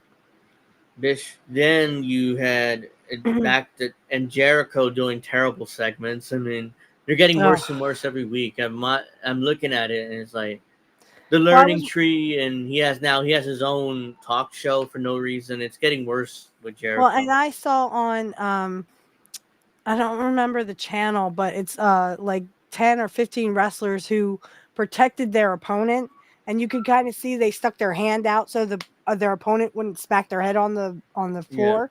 Yeah. And one was Jericho, and they actually showed where Jericho tried to do the moonsault onto Kurt Hennig, but Kurt brought his legs up because technically, if Jericho had done what he done and Kurt hadn't put his knees up, he would have hit Kurt right in the stomach and knocked the wind out of him because he didn't do the line salt right. He landed on his back where he's supposed to flip over onto his stomach and come down on his opponent. He couldn't do it right. He didn't do it right. He jumped, but he never got the flip. And, and this is why I go back to Dusty when he said, "Don't do shit you can't do." He could have hurt. He could have injured Kurt really severely. He could have knocked the wind out of him. And that's dangerous. I saw that Jericho signed like a 10-year contract with AEW. He's in his 50s. I mean, is he going to be... I wouldn't doubt that. They had a picture of him standing there, and then they had a picture of this, like, it looks like I don't know, like a fat thing, with all these folds and stuff. And it's like, this is what Jericho looks like. Yeah, because you're old and nobody wants to see your wrinkly ass anymore. It's awful. I mean... It's like Flair. Nobody wants to see his wrinkly ass either. It's awful. And then... they're burying their world champion Swerve. He's doing matches. No, it's not him. No, he's doing competitive matches with job guys, basically. I'm like, just beat him. You don't need to have a 20-minute match. To like 3 minutes, 5 minutes. Get out, just beat him. Get out of there. Why are you overexposing yourself? You're the champion. It's when job matches, they only lasted about 5 minutes. Hey, Andy. Yeah, but it doesn't make. They're burying themselves. It's like oh hey, 20-minute match, isn't it great? It's a good match, but what are you accomplishing? Nothing. You're just burying your world champion. He's struggling to beat some random dude on TV Right. for no reason. It's like Cody has. I can count on one hand how many times Cody wrestled since he won the title on SmackDown. Like he wrestles on pay-per-view, but on SmackDown he wrestled this past week, but that's rare. I mean, He had a baseball bat with CM Punk. Like, what are the baseball bats for? oh yeah, Punk was playing around and like chased him with a bat. Yeah, he's like, I'm gonna chase you. I'm Yeah. like, what the fuck? What is this? Happy hour? Yeah. I mean, it's just bad. Yeah, and then Will Ospreay is wrestling around because Ospreay is facing him at the pay-per-view, Forbidden Door, at June 30th. Not tomorrow, but the next Sunday. And Ospreay is wrestling some like 15-minute match with some job guy on Rampage. I'm like, okay, nobody watches Rampage. Who cares? But let's say, like, why are you wrestling a competitive match with a job guy on Rampage? Like, why are you doing that? Don't you like you overexpose yourself? And then it's like, and then it makes like, oh yeah, the world title, which Ospreay is probably gonna win that world title. And they like, there's no way he does a job right now. And he just Because what are they doing with Swerve? Absolutely nothing. Swerve looks like a jobber. He looks like a jobber, and he has the belt, the heavyweight belt. Yeah, I'm sorry. That upsets me to no end. You gave him the belt. Stop acting like he's a jobber. He's leading your company. Tony doesn't. He doesn't care about Swerve. He put the belt on him on a February. Well, then take it Black off History of him. Month, and then it's like it was Black History Month. That's why he got the belt. It wasn't. And Samoa Joe, Samoa Joe was the champion. Okay, you needed him to drop the belt. Fine. But put some effort into it. Even if Swerve is a transitional champion, you want another belt, you want to put on somebody else. Fine, put some. Make him important. Like Mick Foley calls himself the greatest transitional champion of all time, but they put some effort into him. WWF that wins the champion. Well, and what Jim Cornette was saying about Mercedes Moné. Sorry. Yeah, she's awful. she's exposed. She's wrestling like a heel, but she's a baby face. Can you do that? No, it doesn't. It confuses the audience. Like, okay, are you like 1 week you're a baby face, the next week you're a heel, and you wrestle like a heel, and you act like a baby face. It's like exactly. What are they doing? Like, what is she? It's the same thing they're doing with Toni Storm and her angle with some Japanese girl she's working with pay-per-view. At one point she's a heel, the next week she's a baby face. No, some Japanese girl from Japan. Yeah, it's like she's not Asuka's still in WWE, but my bad. Sorry, Asuka. Yeah, I mean, but yeah, she's injured right now, but yeah, like, and they're doing like this lesbian angle where they're all like, God, come on, like touching, they're like hugging each other, and their faces are in their both of their tits for no reason, and it's like this is teenager stuff from the 90s. Is this like Vince Russo shit again with all those Tony Khan wrestlers? is booking like Vince Russo, like, and like what are you doing? I mean, chicks that would never give him the time of day unless he paid him off. Yeah, it's like Tony's a horny teenager. He's like in his 40s. Like he's a little older than us, but it's like, what are you doing? You're a grown man. You don't need to book this stuff. But yeah, he did. That's awful. And obviously the fans thought it was awful. That's why they had lower ratings. 500,000. Yeah. NXT, I don't think they ever got that low. Maybe they did during, like, at some point they were at 500,000. It's like, when is enough? Like, enough. Yeah. When is it enough, Papa Khan? Time to pull this plug. Thank you, Sean, and I appreciate that. Make sure you like if you haven't already, so. But yeah, I mean, it's enough. But the problem is Tony's never going to pull the plug. As long as Tony is interested and he's motivated to continue doing this, they'll fund it. He'll fund it, and he'll use his daddy's money. And his daddy doesn't care enough to. He has billions of dollars, so it's like, I don't care.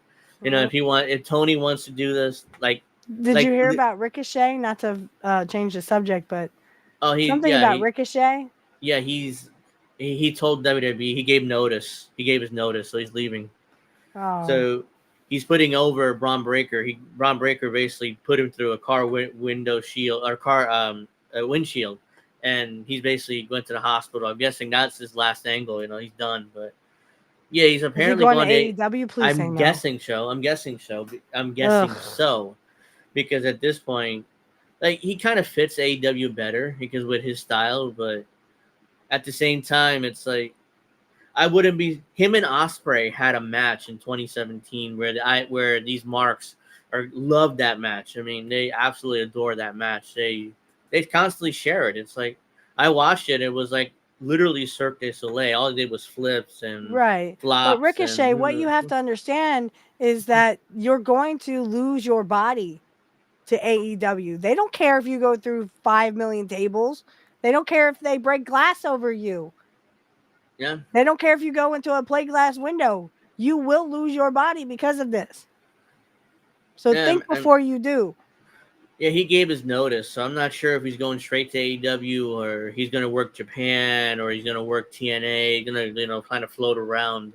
I don't know what his intentions are, but if he wants to take Tony Khan's money, because Tony Khan can't wait to give it out, so I understand, but at the same time, it's like, yeah, like you said, the body part, eventually, like Kenny Omega's already breaking down. He's barely in his early 40s, so he had diverticulitis, so that's why he's out. But yeah, his body's already breaking down. No offense to Kenny Omega, but I don't like that dude. He's breaking down. AEW's injury list is longer than I've ever seen. I mean, I think I saw a Jim Cornette video where they went through every injury, and it's like, and it took holy about crap. 15, 20 minutes Yeah, just they to get went. through It that took. list. Yeah, it took 15, 20 minutes of them like, oh wow, I forgot about it. That wrestler and that Yeah, guy. I forgot that wrestler was even on the roster because they haven't been on the freaking TV show. They've been hurt for years, or not years. I think Britt Baker's been out for a year and a half with back and neck issues, and I'm like, She was a top girl at one point. I mean, she was, she was like all over that TV. Better than what they got. Oh. Yeah, it's better than what they got. You guys have to understand, AEW is a thing onto itself, and it's getting to the point where it's just getting ridiculous. And yeah, they had the lowest ratings ever. They're not doing good storytelling. Guys are getting hurt for no reason. Look at Darby Allin. Darby Allin literally went through a plate glass window, finished the match with his back all bloodied and everything. And I mean, you're back. Yeah. I was just talking about Darby Allin because I mean, this is like rule 101. This is what's going to happen to you, Ricochet. Look at Darby Allin. He went through a plate glass window, finished the match with his back all messed up. He got hit by a bus in the face because he's a moron, and then he comes back and he breaks his foot, or he broke his foot. I'm like, okay, Darby. I mean, you got taught as a kid, like, look both ways. How did he get hit by a bus in New York? I just don't understand. And then he got brought back to that match because Eddie Kingston broke his leg and tore up his knee in a match in Canada for a week for the pay-per-view for no reason, or 2 weeks for the pay-per-view. I'm like, is his foot even healed? Darby, does anyone probably know? not. Probably not. I mean, he's working hurt.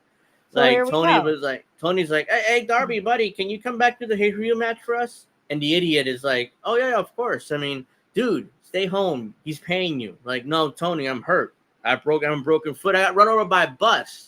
Like, why are you even calling me? In the face. Why are you calling me? I can't work, obviously. But the idiot's like, no, I'm there. I'm there. I'm there, and I'm my taking. Body again. I'll never be able to sit up or stand, or I'll be a quadriplegic or something.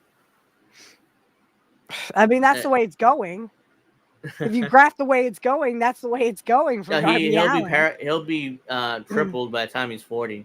Exactly, and he's younger than us, I think. Earl, as a hockey fan, pro wrestlers more like ballet dancers. You guys need a troll. You can do it. Yeah, if you want. Oh well, it's the bad cookies in. The chat's not working on my side. Oh. Well, I mean, it's fine here. I mean. Yeah, it's not working. It said, "Oops, something went wrong," and I never saw anything. I don't even like wrestling, y'all got me talk about it. That's great, I mean, we, we try to. That's why we're here. We're we're old time wrestling people. Like we grew up in the 80s and the 90s with those kind of wrestlers. And I mean the new stuff today, like I said, I don't watch it. I do there was a question on X, they said, who would you watch right now? And that for me is only two of them. Is Drew McIntyre and Cody Rhodes, because I respected Cody Rhodes' old man, Dusty. I Hmm. love Dusty Rhodes, and I love those Yeah. vignettes that they did to bring him in when they brought him in '89. I love those. That was so awesome because I like The Dusty. yeah the polka dot gimmick. Like I've always heard conflicting stories. Either Dusty loved it and made it work, or he hated it but he made it work. I don't know what's the truth on that. Dusty, that I saw an interview they did with Dusty, and they asked him about that, and he said, "Look, it's just a gimmick, and I made it work because I can do anything, and I wanted to And show he Vince can I do could do anything. anything, and he could do everything." No, Um, that he Sean, that's never his hated son. it. Dustin, yeah. Yeah, that's Goldust was Dustin, his son, Yeah, his older son. Goldust was Dustin Rhodes, or who Hmm. would eventually become Goldust. Yeah, Yeah, I remember Goldust first came in, his first thing was with Scott Hall. yes, it And was you with have to Scott. understand the whole Goldust thing was to push that gay button, because in the Yeah. 90s they still hated gay people. So it was to Hmm. push that gay button. And I remember because I have pictures of Kurt was also in this. Kurt is the one who gave the flowers to Scott Hall. So during that storyline, they had Kurt go out as the commentator, and he's like, "Here, this is from Goldust," and it was some flowers and a teddy bear. Scott And Hall was Scott the Hall's like, machismo. like He was that, the classic Hispanic male, a right? machismo, Razor Ramon, He was like the and man's man. Yep. yeah, and it was perfect that feud because Goldust came in as Vince said, androgynous. That's how he kept telling Dusty, Why don't he you just never say said the gay? word gay. Dustin's like, why didn't you just say gay, Vince? Just say gay. Yeah, It's it's like okay. Just andro. say gay. He said andro. Like, look, this is your gimmick. You're gonna be Goldust. He's androgynous. He's androgynous. Like, and Dusty, like, okay, okay, Like okay. Adrian Street was androgynous. You never Andro. really knew with Adrian Yeah. Street. Like, and Dusty had no. I mean, Dustin had no clue what that word meant. He's like, oh yeah, because he wanted to come in, so he didn't care what it was. So like he looked it up and he's like, oh, it means gay because he Yeah, it had means to gay. like, oh, Because okay. Vince had his first gay encounter, so to speak. I And think it that's was why Goldust was born. Kevin Nash told the story about that where Vince like, oh, I was hitchhiking in like 1950 something, and this guy, Jim Cornette tells this story too. yeah, Go he ahead. touched me, and that was my first like gay encounter, and I'm like, okay, so what are you're I don't understand. You're So bisexual? you're bisexual, so you told the guy it was okay to stick his dick in your ass? Yeah, and it only thing Vince said he got touched. He didn't say that He he didn't had gay elaborate. sex, but But you but could yeah. kind of put your two and two together, I Yeah, guess, and say, okay, so we had gay sex. yeah, so and Kevin Nash was like, as opposed to your last one, in reference to Sean because they always pokes fun at Sean for that. Well, because in '93, if you watch some of those Raws, they're screaming, Sean is gay. Sean is gay. That was the audience. That was not anybody but that audience. And that was in the Manhattan Center in New York Right. City, When and they they would were do Raw. savage. That's Right. the hour long Raws in those days. Yes. It was an hour. And That Sean was is when gay. Raw first came on. This is 93 ish and 93, 93. Yep. and it was this is the 90s. The country was still anti-gay, so when I Yep. say this stuff, I don't want people to think I'm anti-gay because I'm not. I'm going to No, make that clear. I But in have the many gay friends. Trust yeah, me, I do. so back then though, it was like yeah, gay people there, so yeah, so I didn't. Goldust was the heel and Scott was the baby face because people hated gay people still. I I, didn't mind gay people because I had friends even back uh then that were interested in the, huh, same sex and stuff. yeah, So I just kind of like, whatever, brushed it off. I mean, I had a childhood friend who was hmm, retarded, mentally retarded, yeah. and she was a normal person to me. So I grew up with the it is what it is. Yeah. As long as you don't tell me what I have to do, I won't tell you what to do. But yeah, the reason why I didn't like gays because of my culture. I'm Puerto Rican, and we were much more traditional. So it was like, Yeah. ugh, they stay away from me, and one of those things. So Goldust came in as the heel, and Scott was like babyface, and Scott was like, "Oh yeah, just do this to me when you got me in the reverse chin lock, and just do this." And I was like, "Ooh, dude," you know. So Scott came up with a lot of that stuff that they did, and it was like, and that I'm not sure whether it was his idea for Dustin to kiss him in the lips, but or was somebody else's. But It was probably someone else's. I don't. I've seen Scott Hall's some of Scott Hall's interview, and he when he talks about Goldust, he's like, "Oh yeah, it was Vince's idea, but I kind of helped it along, but it was not to think that I was gay or that Dustin was gay because neither of them Mhm. was gay. Yeah. Um, we were trying to push that envelope and trying to tell a good story. But yeah, I think that was all Vince there. Oh yeah, it was Vince. It was all Vince. I mean, he went to Dustin with it because Dustin had a falling out with his dad, so he left Yep. WCW. So Yeah, they said he, that during the Dusty uh, bio that yeah, they would ask him, "Hey, how's your dad?" He's like, "I don't know. I don't talk to him no more yeah. Around that time, he had a falling out with his dad. because of a So girl, because of Terry." yeah, I Yeah. think Dustin didn't like, or Dusty didn't like Terry or something. So they No, kind of had a. because there was rumors, and Terry will say this to a camera, but honestly, um, like the guys were saying to Dustin, hey, I had sex with your girl last night, or I had sex with your girl before she was yours. And Dustin would go to her and say, Terry, these guys are telling me that you're doing them. And she's like, who are you going to believe, them or me? Well, why would these guys have these stories in the first place? Are all these guys jealous of Dustin? Yeah, Really? it was. Look, one guy maybe, but if you have multiple guys coming It to was you multiple saying, guys. "Look, It was well, I just," definitely multiple guys. uh, It was kind of so, like the well, and not to cut you off. I just want to hmm finish this one point. I saw on this titlematch.com. If you want to look it up, it's titlematch.com on YouTube. I just saw they did a Tammy Finch interview, uh-huh. and she's like crying about Chris Bandito. Girl, you ruined that man. That man thought That you walked on Candido, water, and you ruined him. She was Candido loved banging that. every guy she could find. Even when Chris Yeah, was in the shower, she was banging guys left and right. You ruined that man. yeah, And then you have the Chris. audacity to act all sad because he passed. No, Chris. Even to his death, he still like loved Tammy to death. I mean, it was when he passed. It was like He thought that woman walked on water. it was It was the way she treated him was horrible. Hell, she talked about how she nearly moved in with Shawn Michaels. That's how much in Yeah. love she was with Shawn Michaels. And Yeah. She one of the shoot interviews she did, she said that Shawn had just built a house in San yeah, Antonio and asked her to move in. She said, I can't do that or Chris will kill himself. Oops, sorry, will self delete himself. And I'm like, no, why do you care? You're the one screwing around with Shawn Michaels. yeah, Shawn. Shawn didn't care about. He didn't give a shit. He was like, "Oh, I'm Tammy or Sunny. She was on WWF was hot, so I'm gonna do her. Yeah, of course."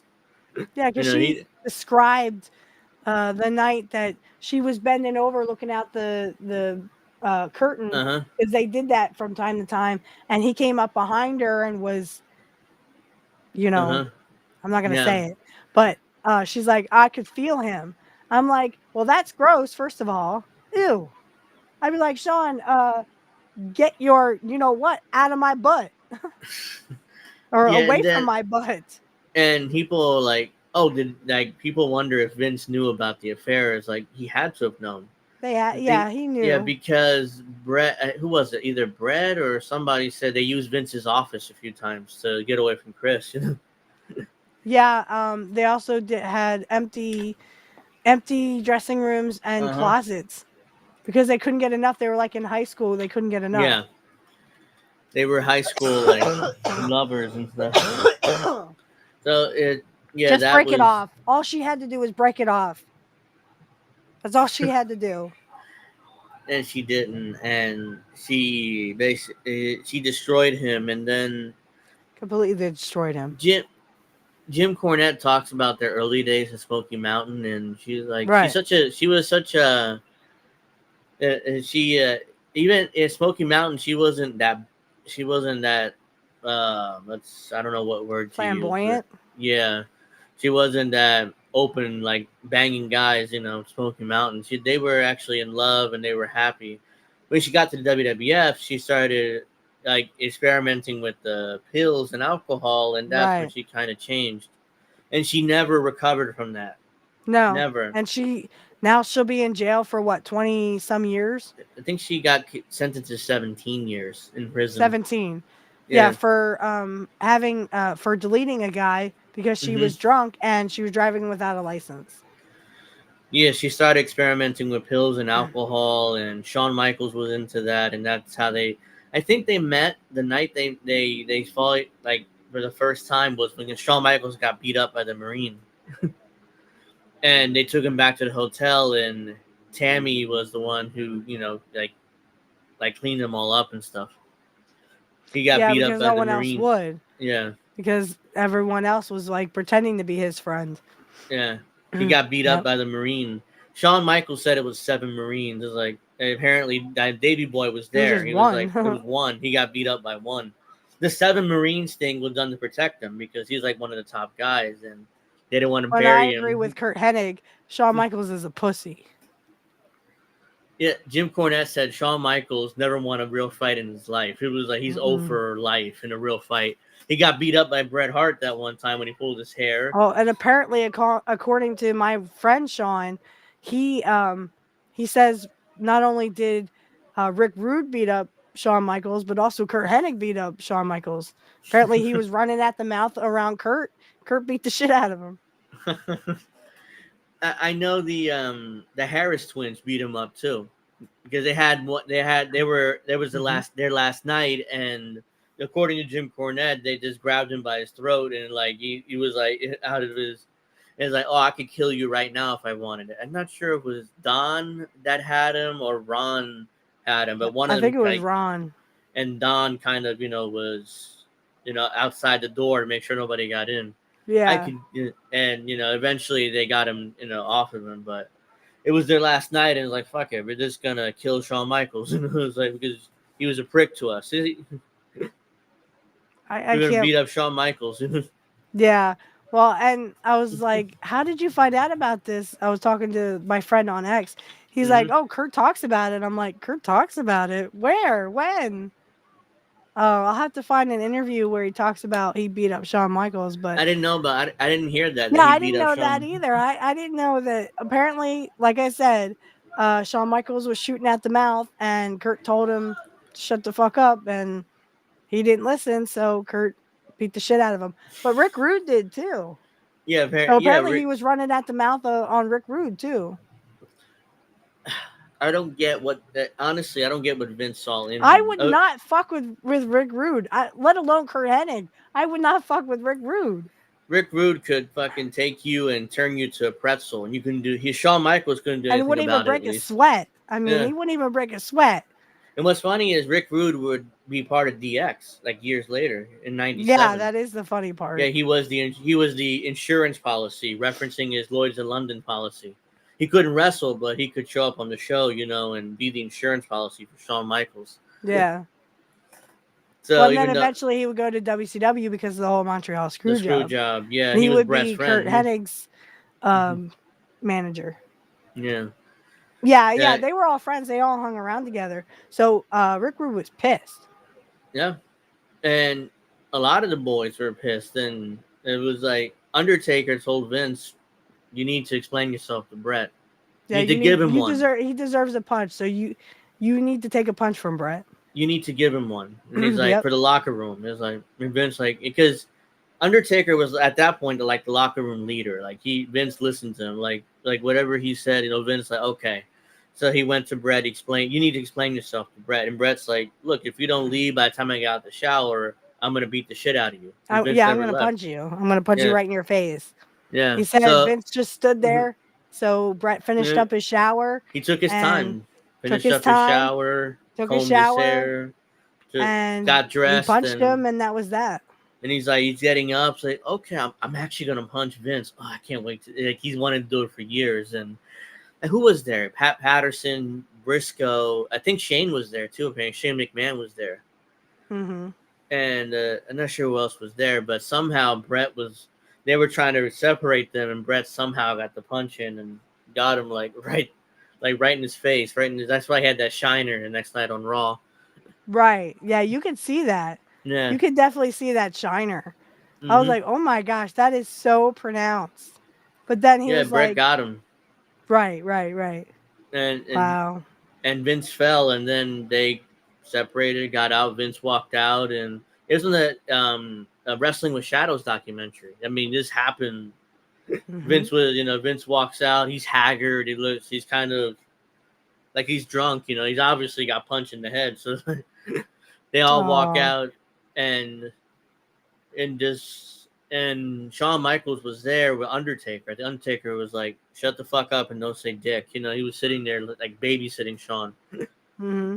Have you seen Dustin's new wife? No. She's wow, she's Hispanic. Oh. I mean, she's beautiful in the face, but she's like as old as he is. Oh. And I mean, she's Nice. really, really pretty. Okay. I haven't seen his new wife. No, but He yeah. said I mean, he has his happy birthday, or sorry, it says happy anniversary baby at Terrell Reynolds or Rhodes. oh, okay. I didn't know he remarried, but Tyrell. I don't know who that is. It's his wife, I guess. yeah. I'm sorry. I just poked over to X to see if there's anything else we forgot because I'm starting to get Uh-huh. like really exhausted here. Uh-huh. But and I saw something about Dustin was saying happy anniversary to his new wife, but she is very Okay. pretty in the face, Uh-huh. and she looks Hispanic, but she's Okay. very very pretty in the Well, face. real quick, they added a new member to the Bloodline on SmackDown. It's Jacob Fatu finally debuted, Right, and right. yeah, So they're real going quick, with that now. That's yeah. what they're going with. So yeah, they added a new member to the Bloodline. So he Okay. beat up Randy Orton, Kevin Owens, and Cody Rhodes by himself. So they really put him over strong in his debut. Right, and he's Fatu. He's Haku's son, or Hold on, because I'm confused. There's so many goddamn Samoans that I don't know who whose son he is, or he has to be fun. There isn't there Jacob Fontu, and then there's a Sam like a Fatu. Who's Sam Fatu? Oh, he's fuck. What I see him here. He's the Tonga kid's son. yeah. Okay, Yeah, I thought he. because someone else is a Haku's son. I forgot who's Haku's son. Tama Tonga and Tama Loa. They were raised by Haku. Right. They're his uncle, but uncle by relation. But he raised them basically. Yeah. And WWE signed some other, I forget his name, some young guy, who's also raised by Haku. It's like, how many goddamn Samoans or Tongans are there in wrestling? I mean, there's a lot, and I'm glad that they all decided to go into wrestling. Hey, let's see what they can do. They're second generation. Jacob is great, apparently. Everything I've heard, he's like fantastic. But again, this is the online internet, and they think Will Ospreay is fantastic. So, well, I haven't seen him wrestle, so we'll see how he looks in his first match. But I was impressed with what I saw on SmackDown. They put him over strong. I mean, he no-sold Kevin Owens' super kick. He super kicked him, and he's like, and just killed him.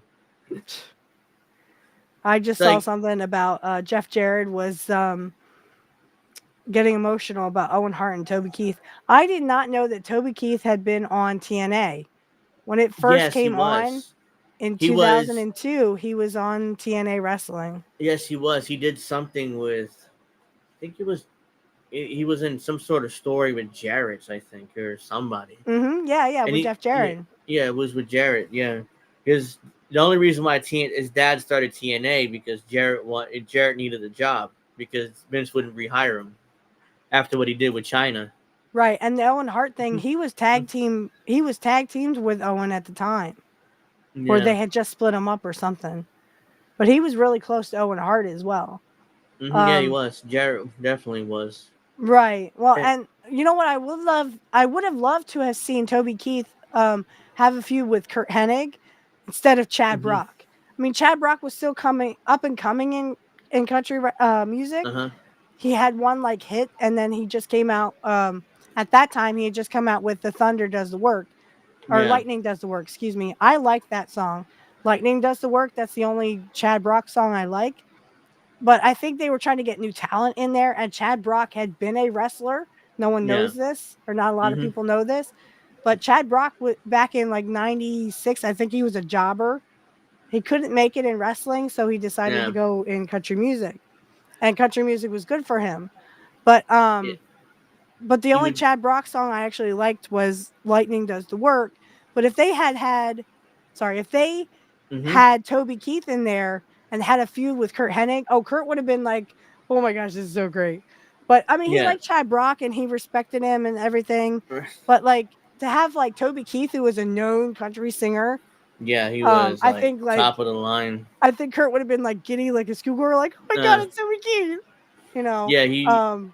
But later on, what's his face? Toby Uh, Keith tried to buy TNA, but it didn't right, work and I out. did not know that Toby Keith was a wrestling fan. I did not Yeah, he know that was. whatsoever. He was. I mean, he passed He recently, but was, yeah, yeah. yeah. I But love Toby Keith. I like mhm. early Toby Keith when he first Mhm. came in Yeah. because he had that mullet. Uh-huh. But his music was good. Like I wish I didn't know now what I didn't know then. Blue Moon, Mhm. and then I like some of it was newer when it first came out. I my favorite song that I will love to this day is "Beer for My Horses," where he does that song with Willie Nelson. Uh-huh. I actually know that one. Yeah. I love "Beer for My Horses." I will sing it to this day, loud and as loud as I can because I love that song. I love Willie Nelson and I love Toby Keith. Um, there's some songs that I didn't like, but it was mostly like most of the '90s stuff that he did, like "Dream Walkin'," um, "When Love Fades." I really like that song. There's a song called "Me Too." That I really Yeah. like from him.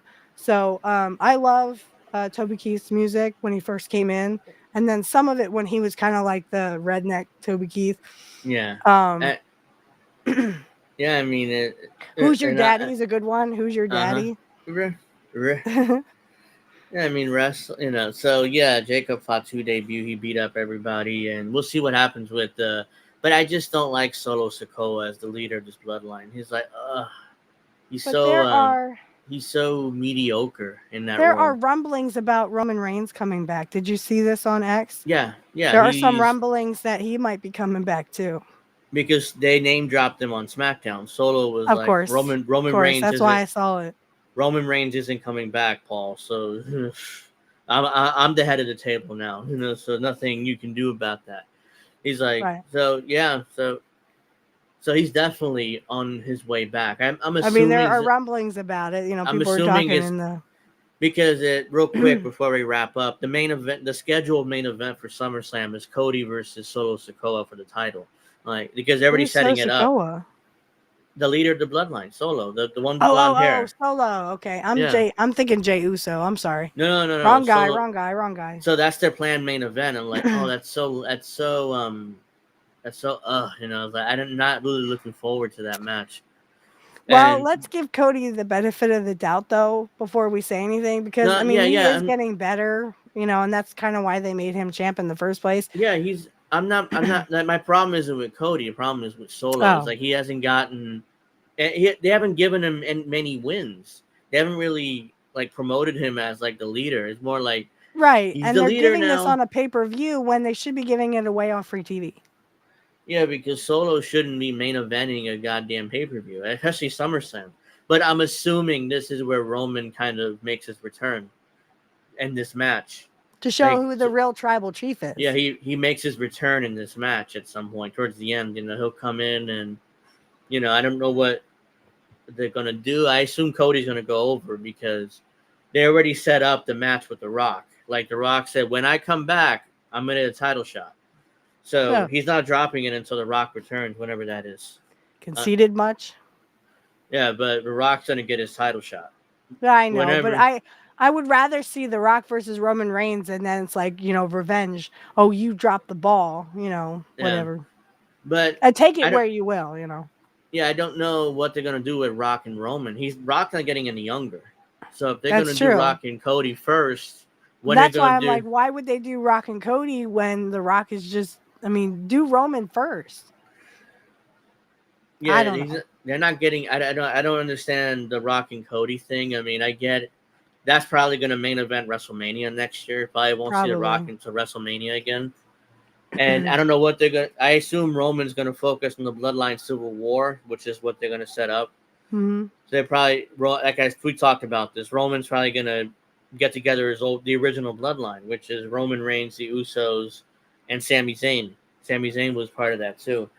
So it'll be probably more games because they do that in November with Survivor Series. So I like Sami Zayn because he got a lot of the wrestlers to. This is the only reason why I like Sami Zayn. He got a lot of those bloodline wrestlers, especially Roman Reigns, to break character. Because you can see Roman Reigns trying to hide his face because he's laughing so hard. Yeah, he accidentally got over in that bloodline storyline. He wasn't supposed to. He's more like, it's okay. Jay's just feeling a little oosy. I'm like, what? And you can see Roman Reigns and Jay Uso just doing Jay, Jimmy, Roman, Paul Lee even was like, Paul Lee was trying to do this. They're like this. And you can say, I'm going to throw you over the top rope. Paul Heyman goes, I'm not in the Royal Rumble. What are you talking about? Brock he lost it. Yeah, that was our truth. You're talking about. Our truth, yeah. Yeah. But the key to comedy is keeping a straight face when you say something. It's kind of hard to do when you got like someone like Sami Zayn who's just off the wall anyway. Sami kept a straight face when he said he's not feeling very oosy. Yeah, he's kind of oosy. And Roman Reigns kind of like. And they all that's the key to comedy, keeping a straight face when you say something like that. If you start kind of laughing, then it's like it doesn't really work. But he kept a straight face and made them all crack, the entire bloodline. And Roman's like, okay, because they were setting up the story with Jay betraying leaving the bloodline eventually. Well, see, the reason why they don't bring up the Kurt breaking character, and Kurt Hennig did break character one time, but it wasn't like he was laughing. He wasn't laughing. What happened was it was after SummerSlam 1990 when he lost the belt to Kerry, and he was battling Kerry, and something happened where Kerry's nose started to drip. Yeah. And Kurt got some on his arm, and he looked down like, "Oh no, well that's not mine because I know I'm not doing that." Yeah. And he has Kerry like this and like stretching him right, and he goes, "Are you okay?" And Kerry goes, "Yeah." And then you hear Kerry say something, but it's very muffled because the camera literally is right there. So Kerry makes Kurt break character for like 2 seconds. 2 seconds. It's awesome. Like, "Are you okay?" Because he knew it wasn't his. Yeah. Kurt knew it wasn't his, but he saw red stuff here. Yeah. And he's like, "Are you okay?" And Kerry goes, "Yeah." And then he says something, and then they go right back into it, where Kerry smacks Kurt in the stomach. When you said Kerry, I'm like, who? Kerry Von Erich. Von Erich. I remember in my head, I was saying Kerry. It's like, oh, something Kerry Von Erich. Happened to his nose where it started getting this red liquid coming out of it, and Kurt thought that he caught him with his arm or something because it was all over Kurt's arm. And Kurt looks down, he's like, "Oh no, that's not mine." So it has Kerry like this, and for 2 seconds you can go, "Are you okay?" Yeah, Kerry Von Erich was known as the Texas Tornado in WWF. They didn't really use his name, even though everybody knew who he was. But so I think we should be wrapping up now. I know you're exhausted, and we kept going a little bit, but we're almost at 2 hours anyway. So almost, and like I said, I really enjoyed this. It's just I've been working like at my other job, Yeah. And of course, they won't give me amoxicillin, so I could be like ready in a couple of days. No, they have to give Yeah. me some viral crap that doesn't work. We probably So, wouldn't done the show last week anyways, because you told me on X that you were really sick anyway. So well, yeah, I mean, I was coughing then, and I was mhm. taking Mucinex, and I kind of knew what it was. I knew it was probably a sinus infection, but Yeah. again, because amoxicillin doesn't make any money for the big pharma industry, they won't Mm-hmm. give it to you anymore. They give you some viral stuff that doesn't work, and it takes longer to get through your system.